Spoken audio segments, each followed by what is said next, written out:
bencampwriaeth sydd ar ôl nawr cyn y prif bencampwriaeth. A dyma ni gystadleuaeth i wobrwyo ein Prydeinig cynhenid ni. Wyn, dau sydd yn y ras, sut maen nhw'n edrych? Mae'r Suffolk i mi yn catio'n llygad i. Mae nhw'n, beth ydych chi'n galw yn teip modern, mae yna hyd dan nhw. Mae yna rhywbeth amdanyn nhw i mi, mae nhw'n sefyll allan. Maen nhw'n arddangos eu hunain yn dda hefyd, yndyn nhw? Yndyn. A dyna ni, chi'n iawn, Wyn! Diolch mawr iawn i Brian a Geraint dan yr eglwys Garth Brengi o Berhonddu. Chwarae teg, a mae'r par yna'n edrych yn dda, ydyn nhw? Oedden chwarae teg. Maen nhw'n bar hyddiannol iawn, oedden ni'n meddwl. Ond hefyd, mae'r par Brecno Kill Cheviots wedi dod yn ail iddyn nhw. A maen nhw wedi dod yr holl ffordd trwy'r yr ucheldirodd a'r wyn pyr.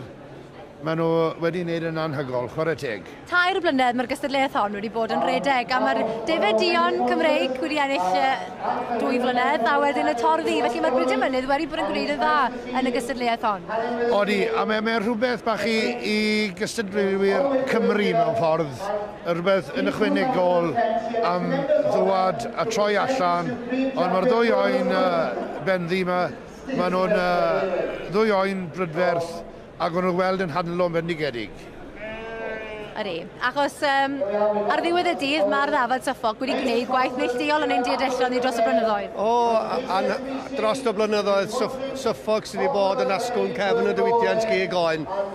Blynyddoedd dwytha yma wan, mae'r Texel a Beltex o Charle y cymryd drosodd, ond eto maen nhw'n gallu rhoi pwysau mawr ar garcas yn fuan yn y flwyddyn, a maen nhw dal yn cael ei defnyddio ar gyfer hynny, wyn mis Ebrill, mis Mai.